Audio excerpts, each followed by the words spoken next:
Hello all, welcome to LTX classes. మనం ఈరోజు the Hindu analysis చూద్దామమ్మా. Date 12/3/2022. అందరూ సండే పేపర్ని చాలా ఈజీగా తీసుకుంటారు. సండే పేపర్లో మనకు మిగిలిన రోజుల కంటే ఇంపార్టెంట్ అయిన ఆర్టికల్స్ అనేవి కవర్ చేయబడుతుంది.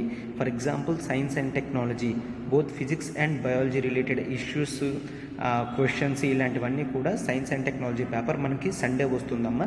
సండే మనం ద హిందూ అనాలిసిస్ అస్సలు వదిలేయకూడదు, ఓకేనా? గుర్తుంచుకోండి, సండే అనాలిసిస్ మీరు చేస్తే ప్రిలిమ్స్లోని మెయిన్స్లోని science and technology related questions ఏ విధంగా వస్తాయి, ఎటువంటి ఇంపార్టెంట్ ఆర్టికల్స్ మనం చూడాలి అనేది మీకు క్లియర్గా అర్థమవుతుందమ్మా.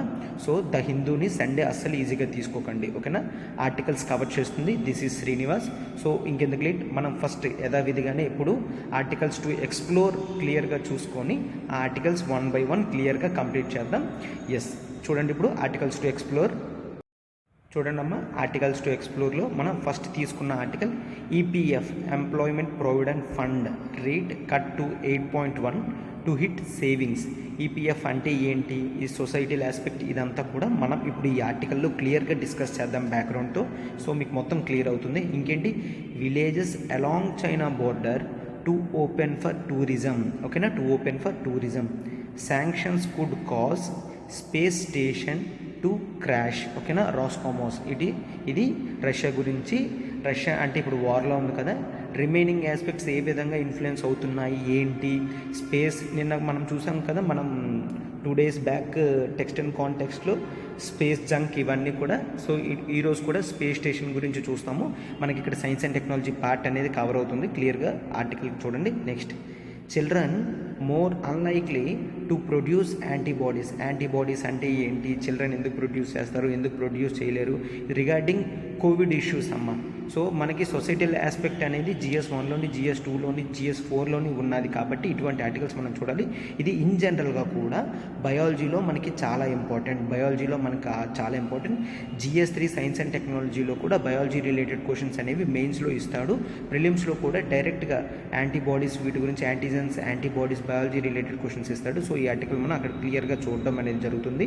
Next, Geneva conventions and the Russian Ukraine war, ఓకేనా? ఈ ఆర్టికల్లో జెనీవా కన్వెన్షన్స్ అంటే ఏంటి, ఇది యాక్చువల్లీ ఒక హ్యుమానిటేరియన్ రిలేటెడ్ కన్వెన్షన్ అనమాట, ఓకేనా? ఇది ఒక హ్యుమానిటేరియన్ రిలేటెడ్ కన్వెన్షన్ అనమాట. అంటే హ్యూమన్స్ ఇంపార్టెన్స్ గురించి, దాని గురించి అనమాట కన్వెన్షన్ అనేది. అక్కడ కన్వెన్షన్ వచ్చినప్పుడు మనం క్లియర్గా దాని గురించి డిస్కస్ చేద్దాం. ఇటువంటివి ప్రిలిమ్స్లోని, మెయిన్స్లోని చాలా ఇంపార్టెంట్ అమ్మ, ఓకేనా? ఈ ఆర్టికల్స్ అనేవి మనం 1 by 1 క్లియర్గా కంప్లీట్ చేయడానికి ట్రై చేస్తాం. ఒక్కసారి చూడండి క్లియర్గా. ఆర్టికల్స్లోకి వెళ్ళే ముందు చిన్న అనౌన్స్మెంట్ అమ్మ. చూడండి, మనకి ఇప్పుడు హైదరాబాద్లో మనం బ్రాంచ్ అనేది ఓపెన్ చేయడం జరిగింది. మనకి యూపీఎస్సీ ఇన్ఫినిటీ గురించి మీకు అందరికీ కూడా క్లియర్గా తెలుసు. మనకి ఇప్పుడు తెలంగాణలో నోటిఫికేషన్ పడిన తర్వాత మన ఇన్స్టిట్యూట్ నుంచి కూడా మీకు ఒక గుడ్ న్యూస్ అనేది రావడం జరిగిందమ్మా. మనము గ్రూప్ 1 కూడా ఆఫ్లైన్లో హైదరాబాద్ బ్రాంచ్లో ఇస్తున్నాము. గ్రూప్ 1 కూడా హైదరాబాద్ బ్రాంచ్లో ఇస్తున్నాం. మనం ఆల్రెడీ హైదరాబాద్లో బ్రాంచ్ అనేది ఎస్టాబ్లిష్మెంట్ జరిగింది. అయితే కొత్త బ్యాచెస్ ఎప్పుడు క్లియర్గా చూడండి అమ్మ. కొత్త బ్యాచెస్ March 21 నుంచి కొత్త బ్యాచెస్ అనేవి జరుగుతున్నాయి, ఓకేనా? మీకు ఏ విధమైన క్వైరీస్ ఉన్నాయి, ఇక్కడ ఈ నెంబర్కి కాల్ చేయండి. ప్రత్యూష మేడం నెంబర్ అమ్మ. కాల్ చేస్తే మీరు ఏ విధమైన క్వైరీస్ అయినా మీరు సాల్వ్ చేసుకోవచ్చు, ఓకేనా? యూపీఎస్సీ ఇన్ఫినిటీ మన కోర్స్ అనేది ఉంది. ఇప్పుడు మనం గ్రూప్ 1 కూడా స్టూడెంట్స్ రిక్వెస్ట్ మేరకు ఆఫ్లైన్లో పెడుతున్నాము. చాలామంది గ్రూప్ 1 ఆఫ్లైన్ కావాలని రిక్వెస్ట్ పెడుతున్నారు. సో అందుకని మనము గ్రూప్ 1 కూడా ఆఫ్లైన్ అనేది హైదరాబాద్లో తీసుకొని రావడం జరిగింది, ఓకేనా? సో ఇప్పుడు ఈ ఫీ స్ట్రక్చర్స్ అనేవి క్లియర్గా చూడండి అమ్మా. ఎందుకు చెప్తున్నానో కూడా మీకు అర్థమవుతుంది.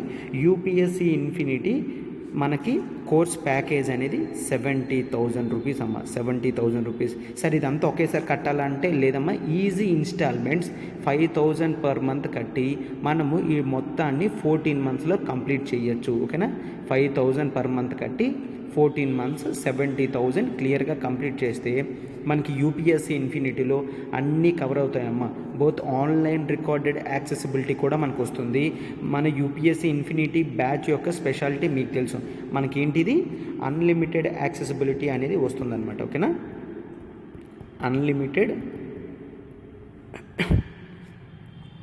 Unlimited accessibility and lifetime validity కూడా వస్తుంది, ఓకేనా? Plus lifetime validity, unlimited accessibility ఇంకా లైఫ్ టైం వ్యాలిడిటీ అనేది మనకు వస్తుంది యూపీఎస్సీలో. 1 టైం చూడాలి, 2 టైమ్స్ చూడాలి, 5 టైమ్స్ చూడాలన్న కాన్సెప్టే ఉండదమ్మా. ఇన్ని ఇయర్స్ 2 ఇయర్స్ వస్తుందన్న కాన్సెప్ట్ కూడా ఉండదు. Lifetime validity, unlimited accessibility at affordable ప్రైసెస్లోనే మనకు వస్తుంది, అఫోర్డబుల్ ప్రైసెస్లోనే వస్తుంది. ఇప్పుడు గ్రూప్ 1 చూడండి అమ్మా.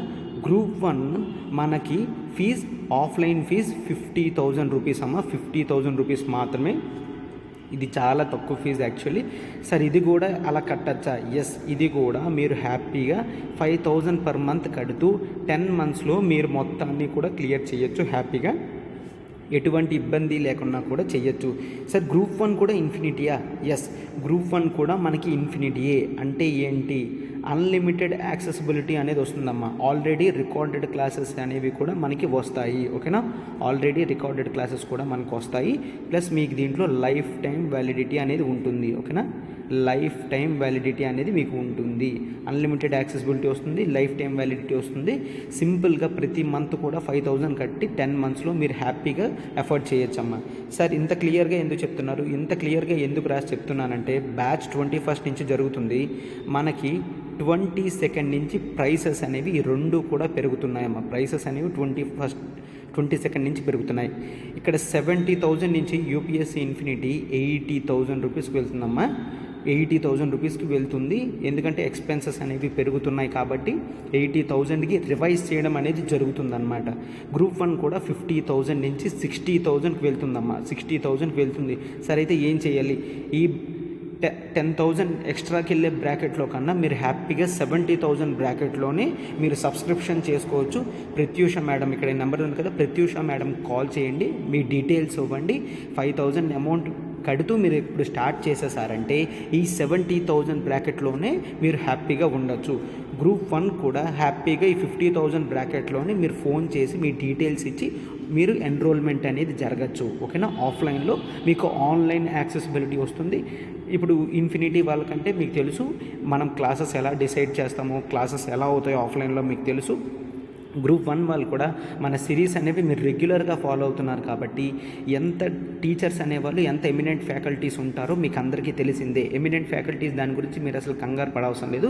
సిలబస్ అనేది క్లియర్గా 100% సిలబస్ అనేది కంప్లీట్ అవుతుంది. ఎందుకంటే మనం unlimited accessibility, life time validity అనేది ఇస్తున్నాం కాబట్టి సిలబస్ అనేది క్లియర్గా కంప్లీట్ అవుతుంది, ఓకేనా? మీకు ఆన్లైన్ రికార్డెడ్ క్లాసెస్ కూడా అవైలబుల్గానే ఉంటాయి. వాటిని కూడా మీరు హ్యాపీగా రీచబిలిటీ అనేది చెందొచ్చు, ఓకేనా? ఎస్, చూడండి ఇప్పుడు ఒకవేళ మనకి యూపీఎస్సీ ఇన్ఫినిటీ సార్ మేము ఆఫ్లైన్లో రాలేము, చాలా దూరంలో ఉన్నాము అనుకుంటే వాళ్ళకి కూడానమ్మా, వాళ్ళందరూ కూడా లైవ్ ప్లస్ రికార్డెడ్ క్లాసెస్ని యాక్సెసిబిలిటీ పొందగలరు. లైవ్ ప్లస్ రికార్డెడ్ క్లాసెస్ ఇది మనకి 1st ఏప్రిల్ నుంచి కొత్త బ్యాచ్ అనేది స్టార్ట్ అవుతుంది. ఫస్ట్ ఏప్రిల్ నుంచి కొత్త బ్యాచ్ స్టార్ట్ అవుతుంది. సార్ దీని ఫీజ్ కేవలం 60,000 రూపీస్ అమ్మ. సార్ ఇది కూడా ఇన్స్టాల్మెంట్స్ ఉందా? ఎస్, ఇది కూడా మీరు 5,000 పర్ మంత్ హ్యాపీగా 12 మంత్స్లో మొత్తం దీన్ని క్లియర్ చేయొచ్చు. సార్ ఇది కూడా ఫీజు పెరుగుతుందా? ఎస్, 1st ఏప్రిల్ తర్వాత నుంచి మనకి ఆన్లైన్ యాక్సెసిబిలిటీ కావాలి అంటే 60,000 నుంచి 70,000కి అమౌంట్కి వెళ్తుంది. 70,000 అమౌంట్కి వెళ్తుంది. అనవసరంగా 10,000 అమౌంట్ని వేస్ట్ చేయకండి. ఇక్కడ ఈ నెంబర్ చూడండి, ఇది ప్రత్యూష మేడంది. మన రికార్డెడ్ క్లాసెస్, డెమో క్లాసెస్ కూడా మీకు ఉన్నాయి. ఇవి ఒక్కసారి చూసి క్లాసెస్ అయితే ఎమినెంట్ ఫ్యాకల్టీస్ కంప్లీట్ చేయబడుతుంది. 0 to 100 వరకు మ్యాక్సిమం సిలబస్ అనేది మీకు కవర్ అవుతూనే ఉంటుంది. కరెంట్ ఓరియంటెడ్ కాంటెక్స్ట్లోనే మొత్తం సిలబస్ అనేది క్లియర్ అవుతుంది. ఆల్రెడీ ఒక ఫుల్ బ్యాచ్ రికార్డెడ్ క్లాసెస్ అయితే అవైలబుల్గా ఉన్నాయి. మీరు లైవ్తో పాటు రికార్డెడ్ కావాలనే యాక్సెసిబిలిటీ అనేది మీరు పొందగలరు, ఓకేనా? 60,000 బ్రాకెట్లోనే మీరు ఉండాలమ్మా. 60,000 బ్రాకెట్లోనే ఉండండి.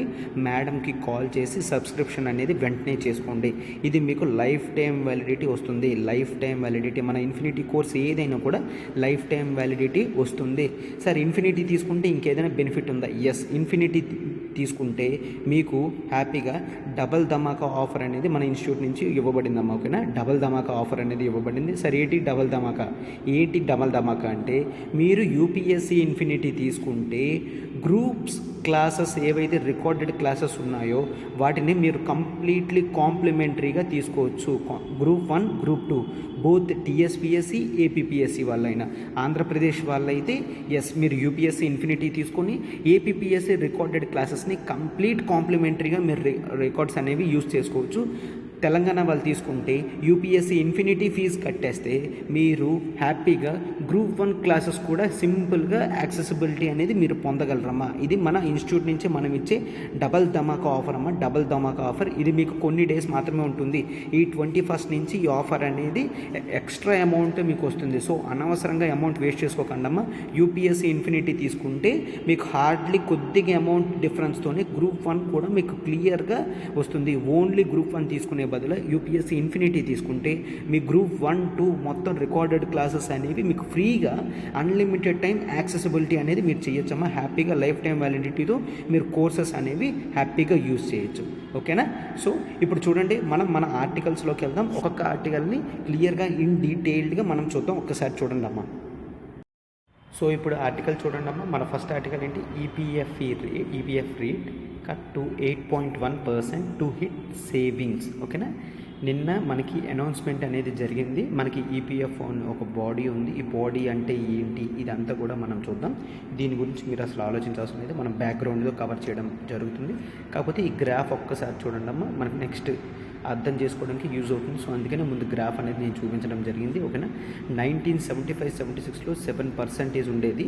అలాగే మనకి 1989-90s టైంలో 12%కి వెళ్ళి ఇప్పుడు ఆ రేట్ అనేది 8.1%. అంటే లాస్ట్ 40 ఇయర్స్లో ఇటువంటి రేట్ లేదు అని చెప్పేసి చెప్పడం జరిగిందనమాట. ఓకే, అసలు ఈ రేట్ ఏంటి, ఎందుకు, ఇవన్నీ కూడా ఒక్కసారి మనం క్లియర్గా డీటెయిల్డ్గా చూద్దాం. ఒక్కసారి మీరు చూడండి అమ్మా, నేను బ్యాక్గ్రౌండ్తో మొత్తం కవర్ చేస్తాను. చూడండి అమ్మా. మనందరం కూడా సమ్ ఎంప్లాయ్మెంట్ గురించి చూస్తాం. ఓకేనా? అందరం కూడా బేసిక్ లివింగ్ గురించి, ఎంప్లాయ్మెంట్ గురించి అనేది చూస్తాం. ఓకేనా? ఎంప్లాయ్మెంట్ మనం దేనికి చేస్తామమ్మా? To earn something, right? Earning గురించే చేస్తాం. ఎంప్లాయ్మెంట్ చేసిన మన ఎంప్లాయీ అయినా సెల్ఫ్గా మనం ఎర్న్ చేస్తున్నా అందరం కూడా ఎర్నింగ్కే. ఓకేనా? అందరం కూడా ఎర్నింగ్కే. ఎర్నింగ్ వల్ల మనకి ఏదైతే సాటిస్ఫాక్షన్ ఇస్తుందో దాన్ని ప్రెజెంట్ లెవెల్ అయితే దాన్ని మనం ప్రెజెంట్ ఇమీడియట్ సాటిస్ఫాక్షన్ అని అంటాం అనమాట. ఓకేనా? ఇమీడియట్ సాటిస్ఫాక్షన్ అనేది మనకి ఇస్తుంది. ఎందుకు? ఇమీడియట్ సాటిస్ఫాక్షన్ మనకి కన్జంప్షన్తో వస్తుందమ్మా. ఓకేనా? ఇమీడియట్ సాటిస్ఫాక్షన్ మనకి కన్జంప్షన్తో వస్తుంది.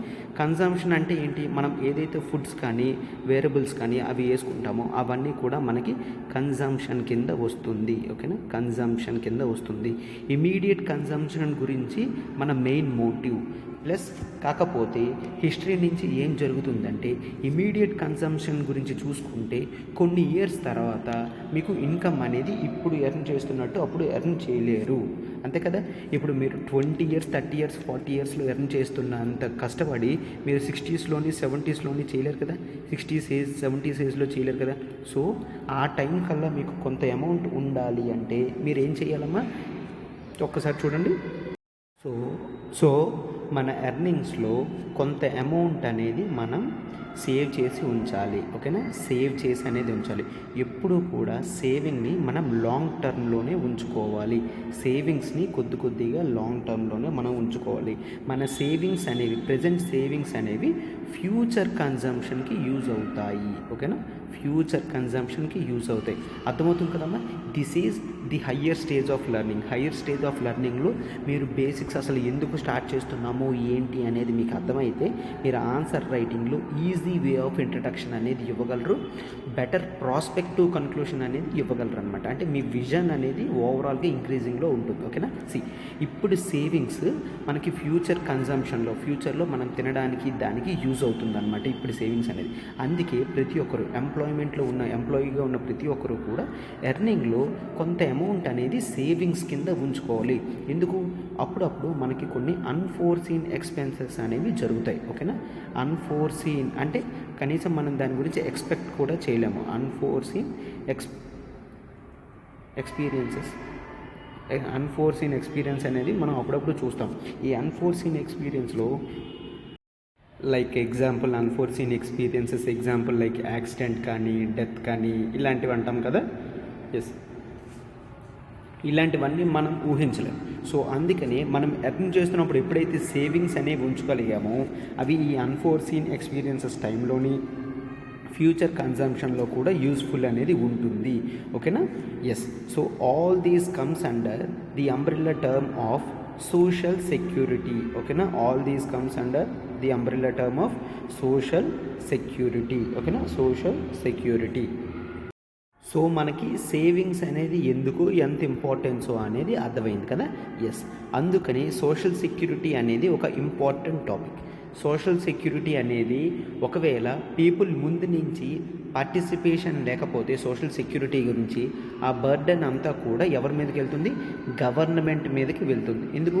ఇప్పుడు ప్రజలకి ఏదైనా అపాయం జరిగితే వెంటనే స్పందించాల్సింది గవర్నమెంటే. గవర్నమెంట్ పేదవాళ్ళ తరపున ఉండాలి కాబట్టి ఎస్, ఇటువంటి సోషల్ సెక్యూరిటీ బెనిఫిట్స్ అనేవి చాలా important.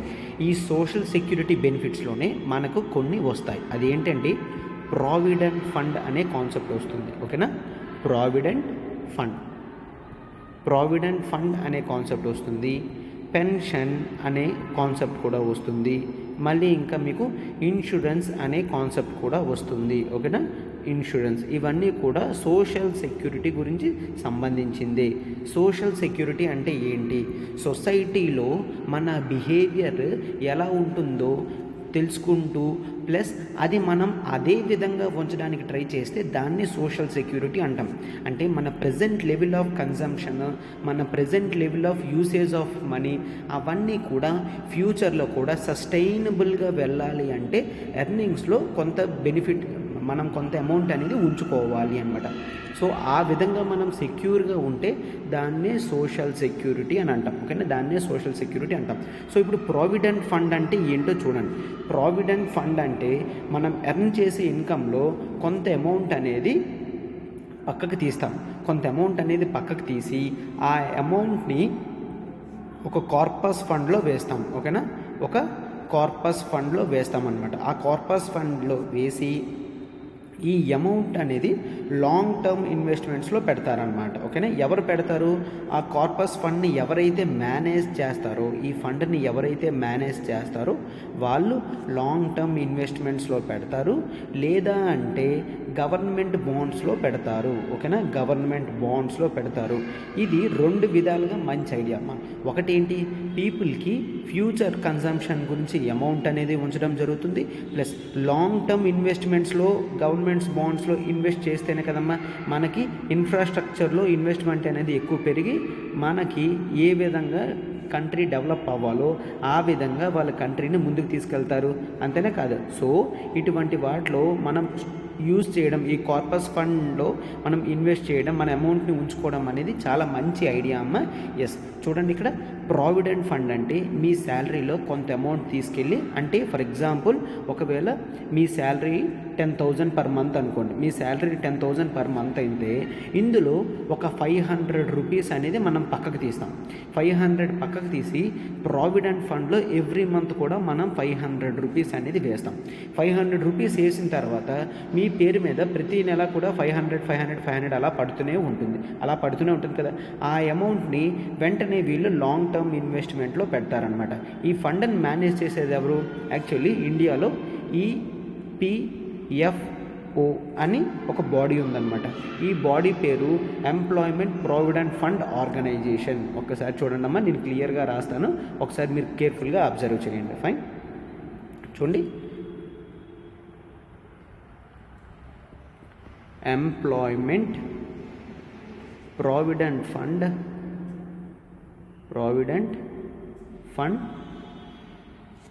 Organisation. Okay, employment provident fund organisation అని అంటాం అనమాట. EPFO. ఇది ఎవరి చేతుల్లో ఉందో అంతా కూడా నేను చెప్తాను, ఒక్కసారి ఉండండి. ఇక్కడ నేను ఒకరు మేనేజ్ చేస్తారన్నాను కదా, ఆ మేనేజబుల్ పర్సన్ ఆర్ ఇన్స్టిట్యూషన్ ఈ EPFO అనమాట. ఓకేనా, ఇది ఇండియన్ గవర్నమెంట్ది. ఒకసారి మీరు ఆలోచించండి, ఒకసారి చూడండి. నేను చెప్పాను కదా 5,000లో 500 రూపీస్ అనేది మనం తీసుకోవడం అనేది జరిగిందనమాట. తీసుకొని దాన్ని మనం 500 రూపీస్ని హ్యాపీగా ఇన్వెస్ట్మెంట్లో పెట్టాము అంటే మనం రిటైర్ అవుతాం కదమ్మా. మనము రిటైర్ అయినప్పుడు ఈ అమౌంట్ అనేది అలాగ పెరిగి మనకి రిటైర్మెంట్లో ఒకేసారి లంప్ సమ్ అమౌంట్ అనేది వస్తుందన్నమాట. ఓకేనా, రిటైర్ అయినప్పుడు మా తాతయ్య గారికి ఎంత వచ్చింది, మా ఫాదర్కి ఎంత వచ్చింది, మా పెదనాన్న గారికి ఎంత వచ్చింది అంటాం కదమ్మా. ఆ లంప్ సమ్ అంటే ఎక్కువ మోతాదులో ఒకేసారి ఒక అమౌంట్ వస్తే దాన్ని లంప్ సమ్ అంటాం. అంటే ప్రతి మంత్ కూడా ఇప్పుడు 500 అనుకోండి, ఇయర్లీ మనకి ఎంత అవుతుంది ఆ అమౌంట్? 6,000 రూపీస్ అవుతుంది. అలాగే 10 years ఉంచారు అంటే ఒకవేళ జనరల్గా సింపుల్గా ఎవరైనా కూడా 20 years వర్క్ చేశారు అనుకోండి, ఆ అమౌంట్ ఎంత అవుతుంది, అలాగా 1,20,000 అనేది అవుతుంది కదా. ఈ 1,20,000 ప్లస్ దీనికి ఎవ్రీ మంత్ కొంత ఇంట్రెస్ట్ అనేది గవర్నమెంట్ యాడ్ చేస్తుంది అనమాట. ఆ యాడ్ చేసి ఆ అమౌంట్ని ఒకేసారి పీపుల్కి ఇస్తుంది అనమాట. ఓకేనా, ఒకేసారి లాస్ట్లో రిటైర్ అవుతున్నప్పుడు ఇస్తే ఆ అమౌంట్ని వాళ్ళు హ్యాపీగా బ్యాంక్లో వేసుకున్న దాని నుంచి వచ్చే ఇంట్రెస్ట్తోని వాళ్ళ ఎక్స్పెన్సెస్ అన్నిటికీ కూడా సరిపోతుంది అనమాట. ఇది యాక్చువల్లీ ప్రావిడెంట్ ఫండ్ కాన్సెప్ట్ అనమాట. ఇది ప్రావిడెంట్ ఫండ్ కాన్సెప్ట్. ఇప్పుడు ఆర్టికల్లో ఏం చెప్తున్నాడంటే, ఇప్పుడు చూడండి, ఇక్కడ నేను చెప్పాను కదా, ఈ 1,20,000తో కొంత అమౌంట్ అనేది ప్లస్ చేస్తున్నాడు ఇంట్రెస్ట్ రేట్ అని. ఆ ఇంట్రెస్ట్ రేట్ ఎంత ఉండాలో అని చెప్పేసి చెప్తున్నాను అనమాట. ఈ ఇంట్రెస్ట్ రేట్ బట్టే కదా మన ఫైనల్లో వచ్చే అమౌంట్ అనేది ఉంటుంది. ఒకవేళ ఇక్కడ ఇంట్రెస్ట్ రేట్ చాలా తక్కువ ఉందనుకోండి, లాస్ట్లో వచ్చే మన అమౌంట్ కూడా తక్కువ ఉంటుంది. ఒకవేళ ఇక్కడ ఇంట్రెస్ట్ రేట్ ఎక్కువ ఉందనుకోండి, లాస్ట్లో మనకు వచ్చే అమౌంట్ కూడా ఇంట్రెస్ట్ రేట్ అనేది మనకి ఎక్కువ వస్తుంది అనమాట.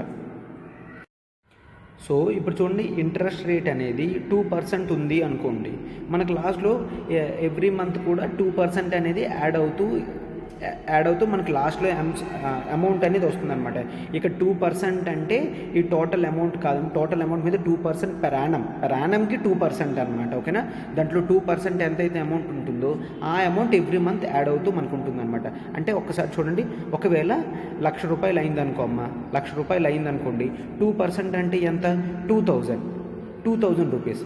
2,000 రూపీస్ అంటే మనకు పర్ మంత్ ఎంత వస్తుంది, అరౌండ్ 180 రూపీస్ ఎంత వస్తుంది కదా. ఈ 180 రూపీస్ అనేది ఎవ్రీ మంత్ అలాగే యాడ్ అవుతూ ఉంటుందన్నమాట. అలాగే అనమాట మొత్తం. అదే ఇప్పుడు చూసారా, 2% కాబట్టి 2,000. ఒకవేళ 8% అనుకోండి, మనకి 8,000 అనేది పెర్ యానం యాడ్ అవుతుంది. 8,000 పెర్ యానం అంటే మనకి సమ్వేర్ అరౌండ్ 6,700 ఎంతో 700 రూపీస్ దగ్గర ఎంత వస్తుంది కదా. ఈ అమౌంట్ అనేది ప్రతి మంత్ మనకి యాడ్ అవుతుంది అనమాట. సో ఈ ఇంట్రెస్ట్ రేట్ ఎక్కువ ఉంటే మనకి లాస్ట్లో ఎక్కువ వస్తుంది, తక్కువ ఉంటే లాస్ట్లో తక్కువ వస్తుంది. సో ఇప్పుడు ఆర్టికల్లో ఏం చెప్తున్నాడంటే, మొన్నటి వరకు 8.5% ఉండేది కాస్త ఇప్పుడు 8.1%కి తీసుకొచ్చారు. లాస్ట్ 40 ఇయర్స్లో ఇంతకన్నా తక్కువ అమౌంట్ లేదు అని చెప్పేసి ఆర్టికల్లో చెప్తున్నాడు అనమాట. అర్థమైంది కదమ్మా. ఇప్పుడు ఆర్టికల్లో ఏముందో, ఎస్, ఆర్టికల్లో ఉంది పక్కన పెడితే దీన్ని మనం ఇంకాస్త ఎలాబరేటివ్గా చూసి దీన్ని కాంప్రహెన్సివ్గా ఒక్కసారి కవర్ చేద్దాం. చూడండి, సో ఇంతవరకు మీకు అర్థమైంది కాబట్టి అసలు ప్రావిడెంట్ ఫండ్ ఆర్గనైజేషన్ అంటే ఏంటో ఇదంతా కూడా మనం ఒక్కసారి చూద్దాం. ఇవి మీకు ప్రిలిమ్స్ క్వశ్చన్లో ఈ ఈపీఎఫ్ఓ అంటే ఏంటి ఇలాంటి వాటి గురించి అడుగుతారమ్మా. సో దాని గురించి మనం బ్యాక్గ్రౌండ్ తెలుసుకోవడం అనేది చాలా ఇంపార్టెంట్. నేను చెప్పాను ఇది గవర్నమెంట్ చేతుల్లో ఉంటుందని. ఒక సెంట్రల్ లెవెల్లో మినిస్ట్రీ ఈ బాడీని చూస్తూ ఉంటుందన్నమాట. దాని పేరే యాక్చువల్లీ ఏ మినిస్ట్రీ అమ్మా, మినిస్ట్రీ ఆఫ్ మీకు తెలుసా తెలీదా, ministry of labour. Okay, ministry of labour and employment. Okay, ministry of labour and employment ministry ఈ ఈపీఎఫ్ఓని మేనేజ్ చేస్తుంది. ఈ ఈపీఎఫ్ఓ మేనేజ్ చేసినప్పుడు మనకి ఒక ట్రస్టీ బోర్డు ఉంటుందన్నమాట. దాన్ని సెంట్రల్ బోర్డ్ ఆఫ్ ట్రస్టీస్ అని అంటాం. సెంట్రల్ బోర్డ్ ఆఫ్ ట్రస్టీస్ అంటాం అనమాట. దీనికి హెడ్ కింద ఎవరు ఉంటారు, దీనికి హెడ్ కింద మనకి ఈ మినిస్ట్రీ ఆఫ్ లేబర్ ఉన్నాడు కదా, ఆ సెంట్రల్ మినిస్టరే మనకి ఉంటారు దీనికి హెడ్ కింద. ఈ central minister of labour and employment వాడే ఇక్కడ ఈ బోర్డుకి హెడ్ ఉంటాడు. వీళ్ళు ఎంత అమౌంట్ ఉండాలి, ఎంత పర్సంటేజ్ ఇవ్వాలి అనేది వీళ్ళే డిసైడ్ చేస్తారు. ఓకేనా, EPFO comes under minister of labour and employment. దీన్ని వీళ్ళు డిసైడ్ చేస్తారు. వీళ్ళు డిసైడ్ చేసిన తర్వాత ఎక్కడికి వెళ్తుంది, వీళ్ళు డిసైడ్ చేసిన తర్వాత మినిస్ట్రీ ఆఫ్ ఫినాన్స్ వాళ్ళు దీన్ని ఒప్పుకోవాలి. ఓకేనా, మినిస్ట్రీ ఆఫ్ ఫినాన్స్ వాళ్ళు ఒప్పుకుంటే అమౌంట్ అనేది ఆ విధంగా వాళ్ళకి వెళ్తుంది. ఎందుకు, అట్ లాస్ట్ అమౌంట్ అనేది మినిస్ట్రీ ఆఫ్ ఫినాన్స్ దగ్గరే కదా ఉంటుందమ్మా. సో అందుకనే వీళ్ళు ఒప్పుకున్న రేట్ మినిస్ట్రీ ఆఫ్ ఫైనాన్స్ దగ్గరికి వెళ్ళి మినిస్ట్రీ ఆఫ్ ఫైనాన్స్ వాళ్ళు ఒప్పుకుంటే ఆ అమౌంట్స్ అనేవి పడుతుంది. ఓకేనా, ఇది ప్రావిడెంట్ ఫండ్ గురించి. ఒక్కసారి మనం మిగిలిన పెన్షన్ గురించి, ఇన్సూరెన్స్ గురించి కూడా చూద్దాము. ఒక్కసారి క్లియర్గా చూడండి అమ్మా. సో ఇప్పుడు పెన్షన్ గురించి చూడండి అమ్మా. What is meant by pension అంటే మనం రిటైర్ అయిపోయిన తర్వాత మనం కొంత ఉంచుకున్న అమౌంట్ని ఎవ్రీ మంత్ వాళ్ళు రిటర్న్ ఇస్తూ ఉంటారనమాట. ఇందాక చెప్పాను కదా, మనది ఒకవేళ 10,000 శాలరీ అనుకోండి, 500 రూపీస్ ప్రావిడెంట్ ఫండ్లో వేసుకుంటాం, ఒక 300 రూపీస్ పెన్షన్లో వేసుకున్నాం అనుకోండి. ఈ అమౌంట్ని అంతా కలెక్ట్ చేసి సేమ్ అదే విధంగా దాన్ని ఒక కార్పస్లో వేసుకొని దానికి ఇంట్రెస్ట్ కూడా యాడ్ చేసుకుంటూ మనం రిటైర్ అయిపోయిన తర్వాత ఎవ్రీ మంత్ కొంత అమౌంట్ చొప్పున మనకు ప్రతి నెల మనకి వేస్తూ ఉంటాడనమాట. దీన్నే పెన్షన్ అని అంటామన్నమాట. ఎందుకు ఫ్యూచర్లో 60-70 తర్వాత మనకి ఎంప్లాయ్మెంట్ దొరకకపోవచ్చు, కాకపోతే మన ఎక్స్పెన్సెస్ అనేవి పెరగచ్చు. ఆ టైంలో మనకి ఈ పెన్షన్ అనేవి యూజ్ అవుతూ ఉంటుందన్నమాట. ఓకేనా. ఇన్సూరెన్స్ అంటే ఏంటి? ఇన్సూరెన్స్ అంటే మనము అన్ఫోర్సీన్ ఎక్స్పీరియన్సెస్ ఏవైనా అయినప్పుడు మనం ఎవరినైతే పెట్టుకుంటామో వాళ్ళకి మనం ఇన్సూర్ చేసిన అమౌంట్ అనేది వెళ్తుందన్నమాట.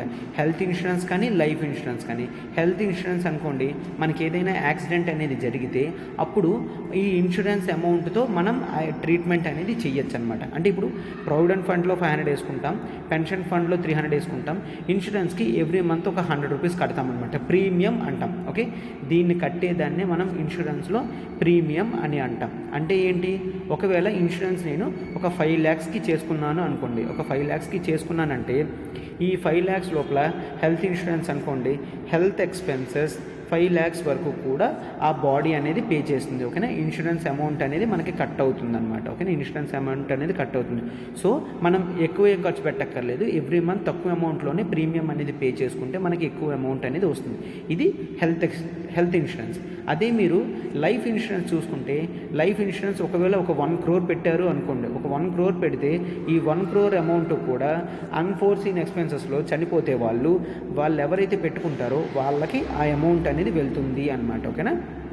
వాళ్ళకి ఆ అమౌంట్ అనేది వెళ్తుంది. ఇవన్నీ కూడా సోషల్ సెక్యూరిటీ మెషర్స్ అని అంటారనమాట. ఓకేనా. ఇవన్నీ కూడా social security measures. Okay, social security measures అని అంటాం అన్నమాట. ఓకే, సోషల్ సెక్యూరిటీ మెషర్స్ అని అంటాం. ఇవన్నీ కూడా మన ఫ్యూచర్ ప్రాస్పెక్ట్స్ అనేవి బాగా ఉండాలి అని. ఇప్పుడు పీపుల్ ఏమంటున్నారు, ఆర్టికల్లో నేనేం చెప్పాను, ప్రావిడెంట్ ఫండ్ అమౌంట్ అనేది 8.4%, 8.5% నుంచి 8.1% తగ్గించడం వల్ల చాలా లాసెస్ అనేవి వస్తున్నాయి. నెక్స్ట్ కూడా ఇన్ఫ్లేషన్ పెరుగుతున్న టైంలో ఈ అమౌంట్ అనేది మీరు తగ్గిస్తే పీపుల్ సేవింగ్స్ ఎక్కువ ఉంచుకోవాలి అన్న ఆశ అనేది ఉండదు. ఇప్పుడు ఒక్కసారి చూడండి, మీరు ఇప్పుడు నాకు ఎంత అమౌంట్ ఇస్తారో 10 years తర్వాత కూడా ఆ అమౌంట్ మాత్రమే ఇస్తానంటే మీరు నా దగ్గర ఉంచుతారా? నా దగ్గర ఎందుకు ఉంచడం అనుకుంటారు. అంటే మీకు సేవింగ్స్ మీద ఇంట్రెస్ట్ పోతుంది.